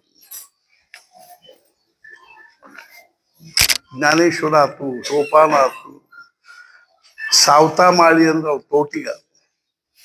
ನಾಮದೇವನ್ ಹೊಳ್ಳಿಕ್ ಕುಂತ್ಕೊಂಡು ನಾಮದೇವ್ರ ಗಟ್ಟಿ ಕೈ, ಏ ಗೋರ್ಯಾ ಯಾರನ್ನ ಪರೀಕ್ಷೆ ಮಾಡ್ಲಿಕ್ಕೆ ಗೊತ್ತ, ನಾನು ಯಾರಂತ ತಿಳ್ಕೊಂಡಿದ್ದೀನಿ, ನಾನು ಪಾಂಡುರಂಗನ ಅನನ್ಯ ಭಕ್ತಿದ್ದೀನಿ, ಅವನ ಜೊತೆಗೆ ಮಾತಾಡ್ತೀನಿ, ಹರಟಿ ಹೊಡಿತೀನಿ, ಪಗಡಿ ಹಾಕ್ತೀನಿ, ಊಟ ಮಾಡ್ತೀನಿ, ನನ್ನೇನು ನೀನು ಪರೀಕ್ಷೆ ಮಾಡ್ತೀಯೋ. ಆದ್ರೆ ಗೋರಾ ಕುಂಬಾರ ಸಿಟ್ಟು ಬಂದಿಲ್ರಿ. ಅವನ್ನ ಮುಕ್ತೆ ಮುಕ್ತಾಬಾಯಿ, ಈ ಘಟ ಇನ್ನೂ ಸುಟ್ಟಿಲ್ಲ.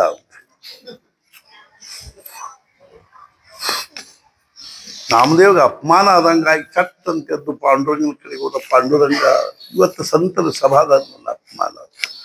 ಯಾಕೆ ನಾಮ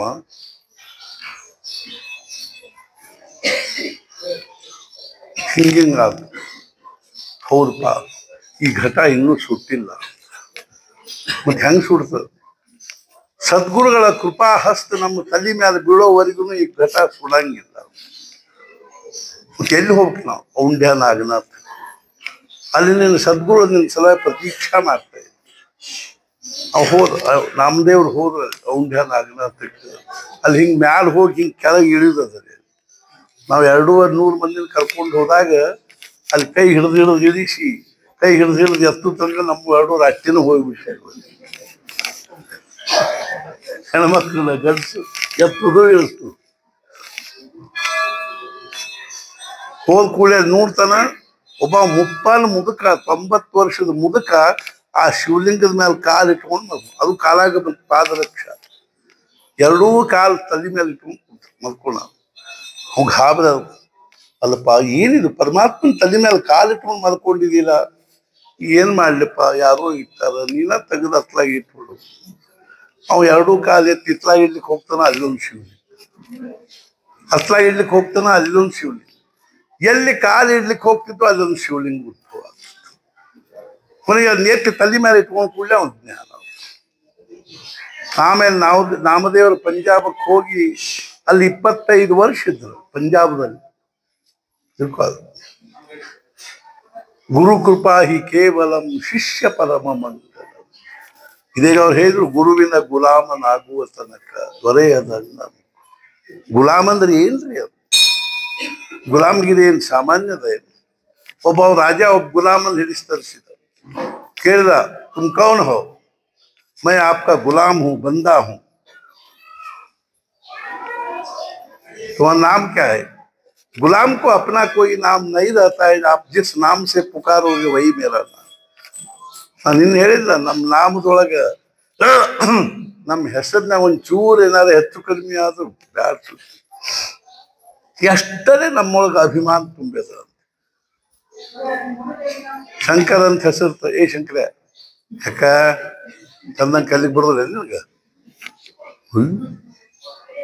ಇನ್ ಶಂಕರ್ ಅಂದ್ರೆ ನೀ ಶಂಕರ್ ಎಲ್ಲಾರು ಮೂಡೇನೆ ನಿನ್ ಮೇಲೆ ಶಂಕರ.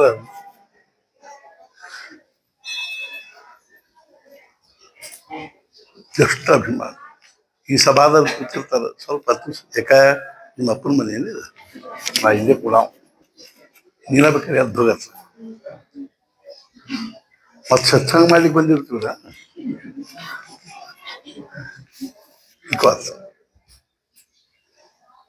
अब जिस नाम से पुकारोगे वही मेरा नाम. तुम क्या खाते हो? गुलाम को अपनी कोई रुचि नहीं रहती है, आप जो खिलाएंगे सो मैं खाते. तुम क्या पहनते हो? आप जो देंगे सो मैं पहनता. तुम कहाँ रखते हो? आप जहां रखेंगे वहां. तुम क्या करते हो? आप जो बताएंगे सो. अವಾಗ राजा ಕೆಳಗಿರೋ ಸಿಂಹಾಸನ ಕೆಳಗಿರೋ ಅವ್ನು ಸಾಷ್ಟಾಂಗ ನಮಸ್ಕಾರ ಹಾಕಿ, मैं भी भगवान के साथ इस नाते से दिला होता मेरा जिंदगी बेड़ा पार हो जाता. ब्रह्मानंद महाराज खरे शिष्यरायतो. एक ब्रह्मानंदच तेवढा मला ओळखला. ब्रह्मानंद महाराजರು ಮಹಾರಾಜನ ಬೆಳದಡಿಗೆ ರಾಮದೇವರ ಪ್ರತಿಷ್ಠಾಪನಾ ಕಲಿಸಿದಾಗ ಮಹಾರಾಜರು ಬಂದು ಸಂಜೆ ಅವ್ರದೆಲ್ಲ ವ್ಯವಸ್ಥೆ ಮಾಡಿ ಮರುದಿವಸ ಮುಂಜಾನೆ ಮಹಾರಾಜರಿಗೆ ಶೌಚಕ್ಕೆ ಹೋಗ್ಬೇಕಾಗಿತ್ತು. ಶೌಚ ಕೂಪ್ ಮಾಡಿಸಿದ್ರು ಅವ್ರ ಸಲುವಾಗಿ.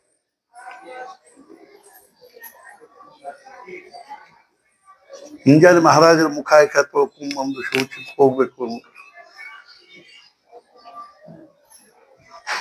ನಿಮ್ಗೆ ಹೇಳಿದ್ರೆ ಆಶ್ಚರ್ಯ ಅನಿಸ್ಬೋದು. ಆ ಶೌಚ ಕೂಪದಿಂದ ಅವ್ರಿಗೆ ಎಲ್ಲಿ ಇಳಿಸಿದ್ರು ಅಲ್ಲಿ ತನಕ ಗೋಮಯದಿಂದ ಸಾರಿಸಿ ರಂಗೋಲಿ ಹಾಕಿದ್ರು.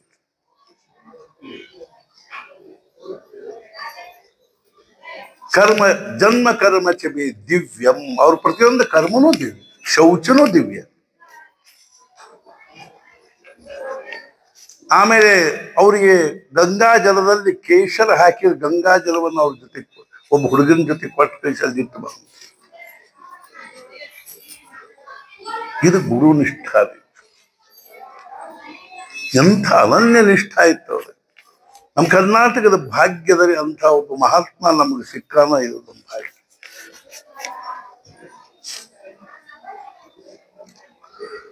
ಶಂಕರಾಚಾರ್ಯ ಮುಂಚೆ 3 ಮಂದಿ ಶಿಷ್ಯರಿತ್ತು. ಪದ್ಮಪಾದಾಚಾರ್ಯರು, ಹಸ್ತಾಮಲಕಾಚಾರ್ಯರು, ಸುರೇಶ್ವರಾಚಾರ್ಯರು. ಇನ್ನೊಬ್ರು ಅವ್ರ ಶಿಷ್ಯ ಆಯ್ತು, ಅವನ ಹೆಸರು ಗಿರಿ ಅಂತ. ಇಂಥ ಬಹಳಷ್ಟು ಉದಾಹರಣೆ. ಇದೊಂದು ಹೇಳ್ಬಿಡಿ,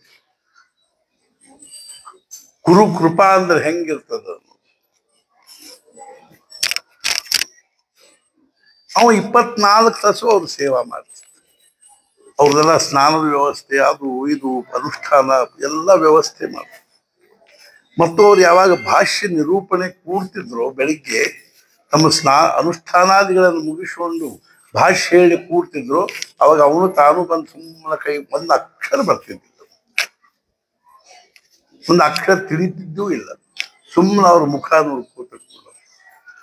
ಒಂದ್ ದಿವಸ ಅವ್ನಿಗೆ ಏನಾಯ್ತು ಅಂದ್ರೆ ನದಿಗೆ ಹೋಗಿ ಅವ್ರ ವಸ್ತ್ರಗಳನ್ನ ಸ್ವಚ್ಛ ಮಾಡಿ ಒಕ್ಕೊಂಡು ಮಡ್ನೀರು ತಗೊಂಡು ಬಂದು ಇಡ್ಲಿಕ್ಕೆ ಸ್ವಲ್ಪ ತಡ ಆಯ್ತು.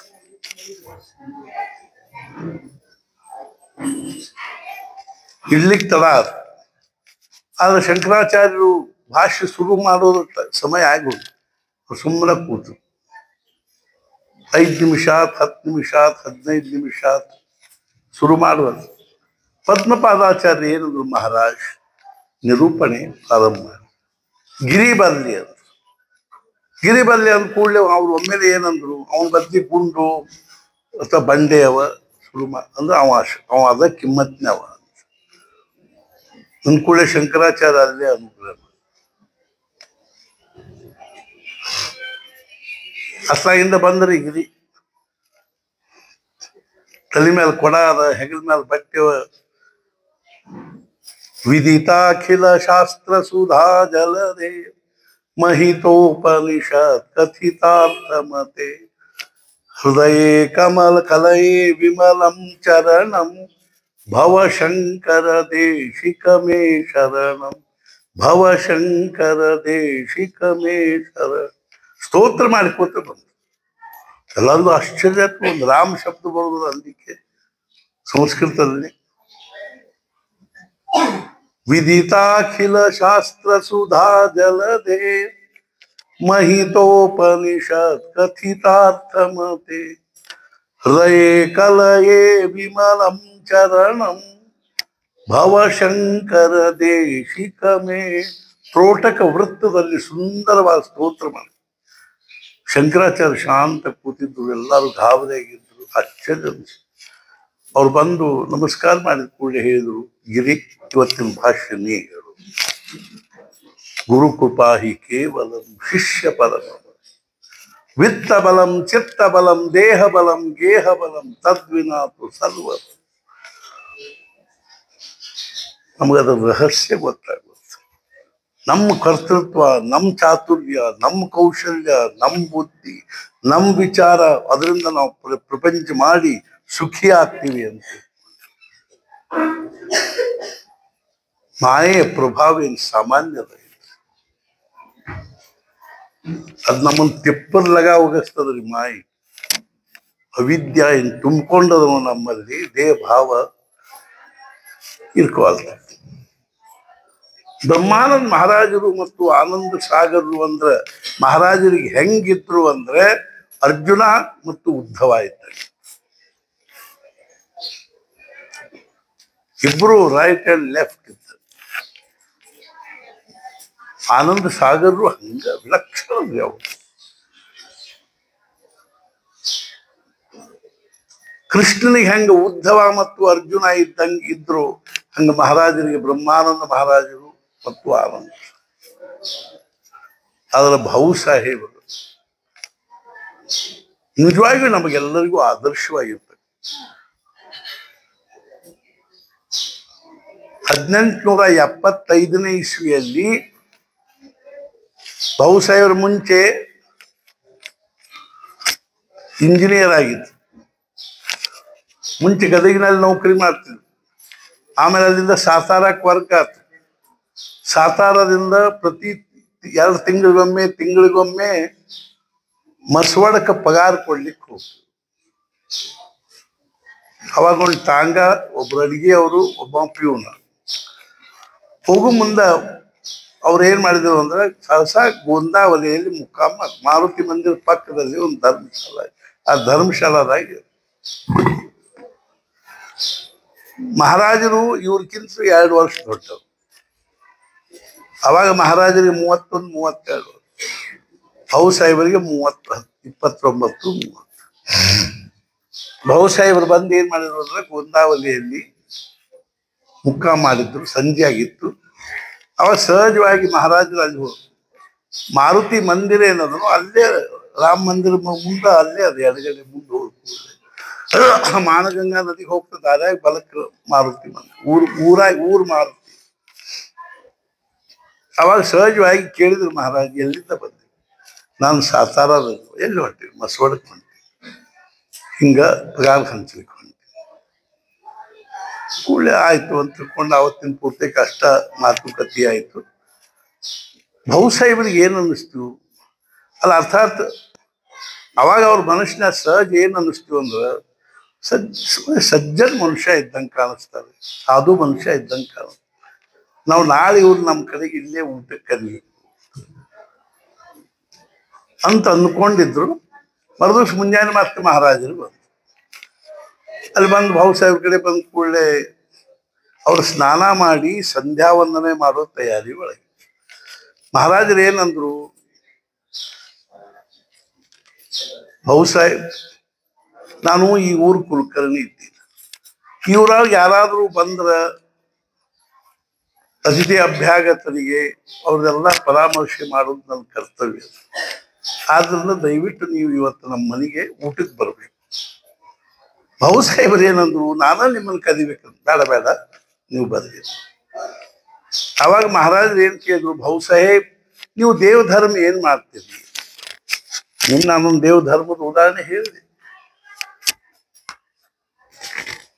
ಹೇಳಿದೆ ಅಂತ ತಿಳ್ಕೊಂಡು ನಿನ್ನ ಬರಲ್ಲ ಇವತ್ತು ಬಂದವ್ರಿಗೆ ಬೇಜಾರು ಮಾಡ್ತೀನಿ ಅಂತ ಅರ್ಥ ಅಲ್ರಿ.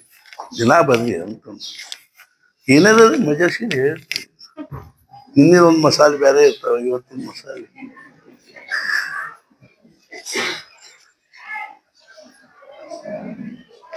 ಒಮ್ಮೆ ಹುಬ್ಬಳ್ಳಿಯಾಗ ಏನಾಯ್ತು ಅಂದ್ರೆ ತೇರಾ ಕೋಟಿ ಸಾಂಗತ. ಮುಂಚೆ ಧಾರವಾಡದಾಗ ಆಯ್ತು 95ನೇ ಇಸ್ವಿಯಲ್ಲಿ, 96 97ರಾಗ ಹುಬ್ಬಳ್ಳಿಯಾಗ ಅಲ್ಲೊಂದು ಕಲ್ಯಾಣ ಮಂಟಪ ಹಿಡಿದಿದ್ರು. ಅದು ಶಿವಾಲಯ ಕಲ್ಯಾಣ. ಅದು 500 ಮಂದಿ ಊಟಕ್ಕೆ ಕೂಡುವಂತ ಹಾಲ್ ಇತ್ತು. 4,000-5,000 ಮಂದಿ ಆಗಿತ್ತು. ಅದು ದೊಡ್ಡ ಬಾಗ್ಲ, ಹಿಂಗ್ ಬಾಗ್ಲ ತೆಗೆದು ಕೂಡಲೇ ಮಂದಿ ಹುಯ್ಯಿ ಅಂತ ಬಂದು ಫುಲ್ಲ ತುಂಬಿಡ್ತೇವೆ. ಒಂದು 10 ನಿಮಿಷನಾಗ ತುಂಬಿದ ಕೂಡಲೇ ಮೊದಲನೇ ಪಂಕ್ತಿ ಊಟ ಆಯ್ತು. 2ನೇ ಪಂಕ್ತಿ ಊಟಕ್ಕೆ ಹೇಳ್ತೀನಿ, ಇವ್ರು ಇನ್ನೂ ಎದ್ದಿದ್ದಿಲ್ಲ.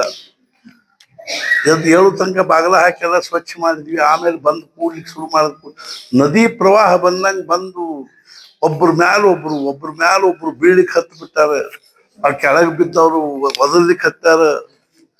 ನಾವು ಹೋಗಿ ನೋಡಿದ್ವಿ, ಅಲ್ಲಿ ಅವ್ರಿಗೆ ಕೆಳಗೆ ಬಿದ್ದವ್ರನ್ನ ಎಳದ್ ತೆಗಿಯೋದು ಕಚ್ಚಿನ. ಊಟಕ್ಕ ಗುದ್ದಾಡೋದು ಏನದಲ್ಲ, ಅದು ಬಹಳ ಭಾರಿ ಇದು ರೀ. ಅದು ವಿಶೇಷ. ನಾವು ಬೇರೆ ಕಡೆ ಸಾಕಷ್ಟು ಕಡೆ ಕೇಳಿ. ಒಂದ್ ದಿವಸ ಗದಗಿನಾಗ ಒಂದು ಟಾಕೀಸ್ನಾಗ ಯಾವುದೋ ಒಂದು ಹೊಸ ಸಿನಿಮಾ ಬಂದಿತ್ತಂತ. ಅವಾಗ ಸಹಜವಾಗಿ ಶ್ರೀಪಾದ ಶಾಸ್ತ್ರಿಗಳು ಆ ಟಾಕೀಸ್ ಮಗ್ಗಲಿಗೆ ಹಾಕಿ ಹೊಂಟಿದ್ರು. ಕುರ್ತಕೋಟಿ ಎಲ್ಲರೂ ಅಂಗಿ ಕಳೆದು ನಿಂತಿದ್ರು ಸಿನಿಮಾ ಟಾಕೀಸ್ನ ಮಗ್ಗಲ್ದಾಗ. ಇವ್ರಿಗೆ ಆಶ್ಚರ್ಯ, ಈ ಸಿನಿಮಾ ಮಡಿಲ್ ನೋಡುದು.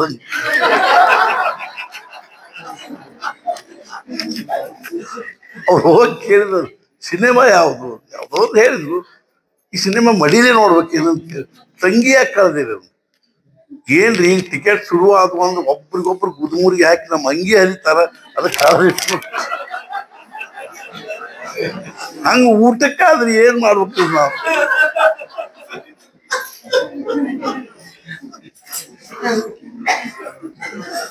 ಒಮ್ಮೆ ಗದಿಗೆ ಪಂಢರಿ ಬಾಯಿ ಬಂದಿದ್ದು. ಆಕೆ ಬಂದದ್ದು ವೀರ ನಾರಾಯಣ ದರ್ಶನಕ್ಕೆ. ಊರಾಯಿನ ಮಂದಿ ಕಿಕ್ಕಿರಿದ್ರಿ, ಪಂಢರಿ ಬಾಯಿ ಬಂದ. ಆಕಿ ಶ್ರೀಪಾದ ಶಾಸ್ತ್ರಿಗಳು ಗೊತ್ತಾಯ್ತು. ಇವರು ಹೋದ್ರು, ಪಂಢರಿ ಬಾಯಿ ಬಂದಾಗ ನೋಡು ನಾವು ಅಂತ ಹೋದ್ರು. ಮತ್ತ ಅವ್ರಿಗೆ ಆ ಮಂದಿ ಒಳಗೆ ಹೋಗ್ಲಿಕ್ಕೆ ಸಂಕೋಚ. ಏನ್ರಿ ಶಾಸ್ತ್ರಿ ನೀವು ಬಂದಿರೇನ್ರಿ ಪಂಢರಿ ಬಾಯಿ ನೋಡಿ? ದೂರ ಒಂದ್ ಕಡೆ ನಿಂತಿದ್ರಂತ. ಅನ್ಕೊಳ್ಳಿ ಆಕಿ ಒಳಗೆ ಹೋಗಿ ನಾರಾಯಣ ಅಗ್ನಿ ಭಕ್ತಿ ಭಾವದ ನಮಸ್ಕಾರ ಮಾಡಿ, ಚಲೋ ಇದ್ಲೆ ಹೆಣ್ಮಗಳಾಕಿ. ನಮಸ್ಕಾರ ಮಾಡಿ ಹೊರಗೆ ಬಂದ್ಕೊಳ್ಳಿ, 4 ಮಾತು ಹೇಳಿ ಅನ್ಕೊಳ್ಳಿ ಕಟ್ಟಿ ಮೇಲೆ ನಿಂದಿರ್ತಿದ್ರು. ಆಕೆ ನಿಮಗೆ ನಾಚಿಗೆ ಬರ್ತದಿಲ್ವ ಅಂದ್ರಕ್ಕೆ. ಅಲ್ಲ, ನಾನು ವೀರ ನಾರಾಯಣ ದರ್ಶನ ಮಾಡ್ಬೇಕು ಅಂತ ನಾನು ಬಂದ್ರ ಈ ಸುಡುಗಾಡ ಅಸ್ಥಿ ಮಾಂಸಮಯವಾಗಿರ್ತಕ್ಕಂಥ ದೇಹ ನೋಡ್ಲಿಕ್ಕೆ ನೀವು ಬಂದಿಲ್ಲ, ನಿಮಗೆ ನಾಚಿಕೆ ಬರ್ತದೆ ಅಂದ್ಕೊಂಡು ಶ್ರೀಪಾಶಾಸ್ತ್ರಿ ಅವ್ರಿಗೆ ಬಂದ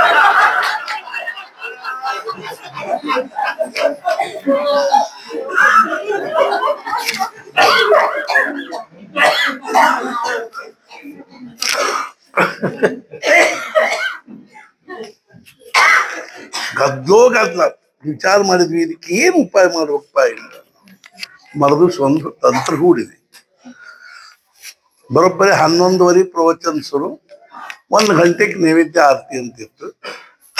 1:30ಗೆ ಹೇಳ್ತೀನಿ ನಿಮಗ, ಎಲ್ಲರೂ ಕೂತಿದ್ರು ಪ್ರವಚನದಾಗ ಹೇಳಿದೆ, ನೋಡ್ರಿ ಇವತ್ತು ಪ್ರವಚನ ಏನದನೋ ನಾನು ಮನಸ್ಸೋಕ್ತಿ ಮಾಡಿದ್ದೀನಿ ಮತ್ತು ಮಹಾರಾಜರನ್ನ ಮೂರ್ತಿ ಮಂತಾಗಿ ತಂದು ನಿಮ್ಮ ಮುಂದೆ ನಿಂದ್ರಿಸ್ತೀನಿ.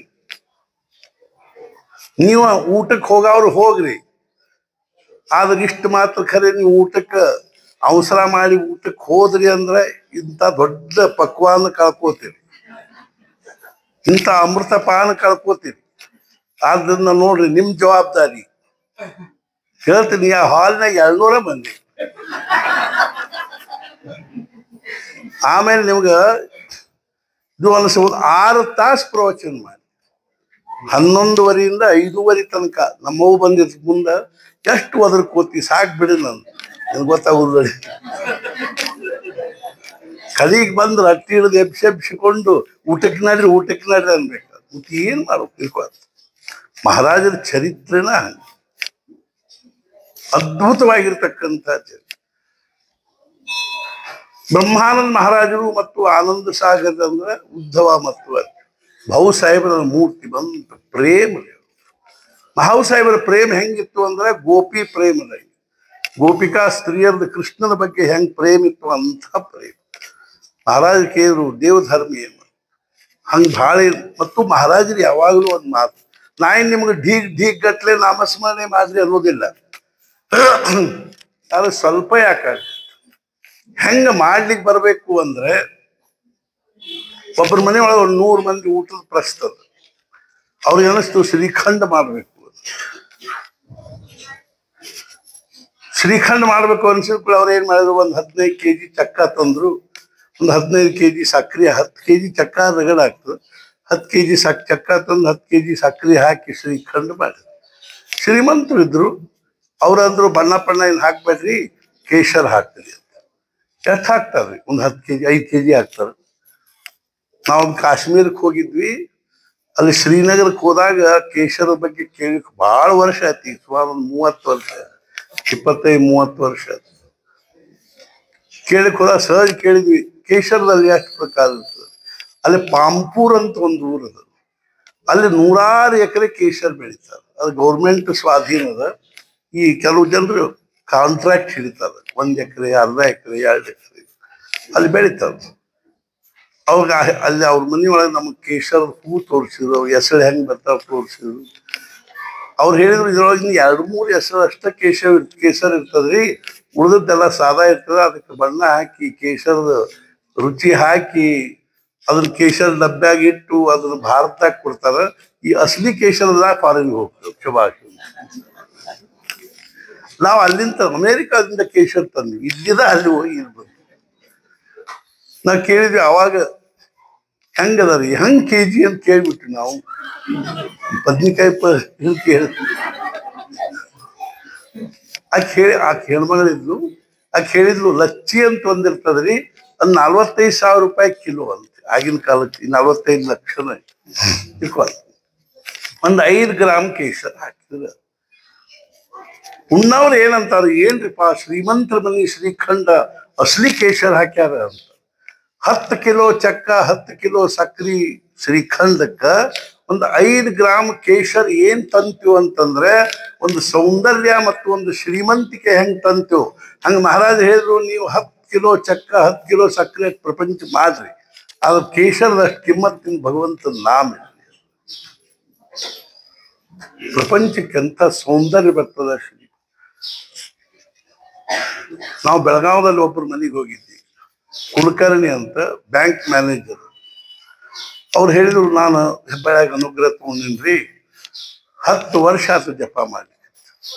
ಚಲೋ ಆಯ್ತು. ನಾನು ಜಪ ಮಾಡಿದ್ದು ನಿಮಗೆ ತೋರಿಸ್ತೀನಿ ನೋಡ್ರಿ. ಆಯ್ತು, ನಾ ದಿನ 5,000 ಜಪ ಮಾಡಿ.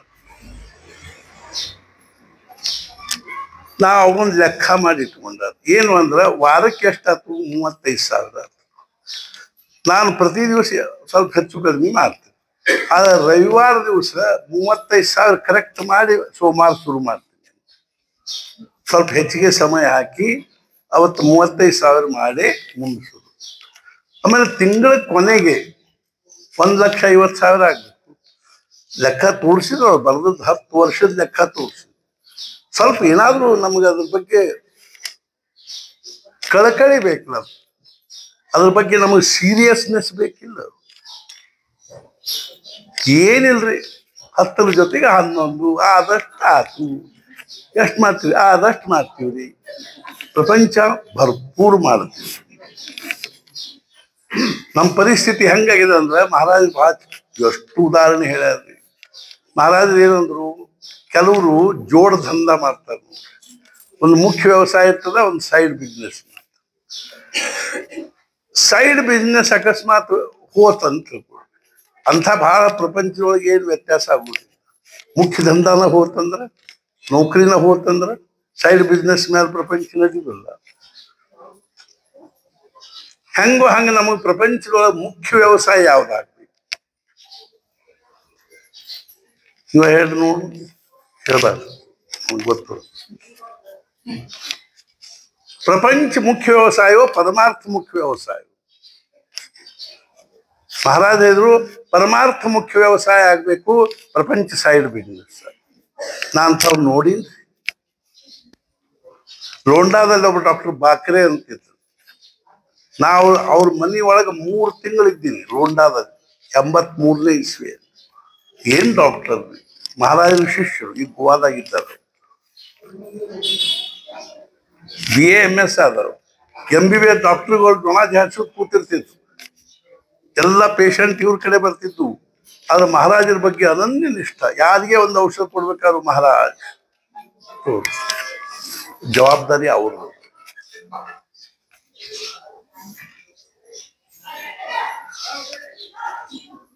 ಅವ್ರು ಪ್ರತಿ ದಿವಸ ಮುಂಚೆ ಪ್ರಾರಂಭದಲ್ಲಿ ಒಂದು 15-20 ವರ್ಷ ಡಾಕ್ಟರ್ಕಿ ಹೆಂಗ್ ಮಾಡಿದ್ರು ಅಂದ್ರೆ, ಮುಂಜಾನೆ ಕೂಡ ಅವ್ರ ಅಪ್ಪನ ಕೇಳ್ಬೇಕು,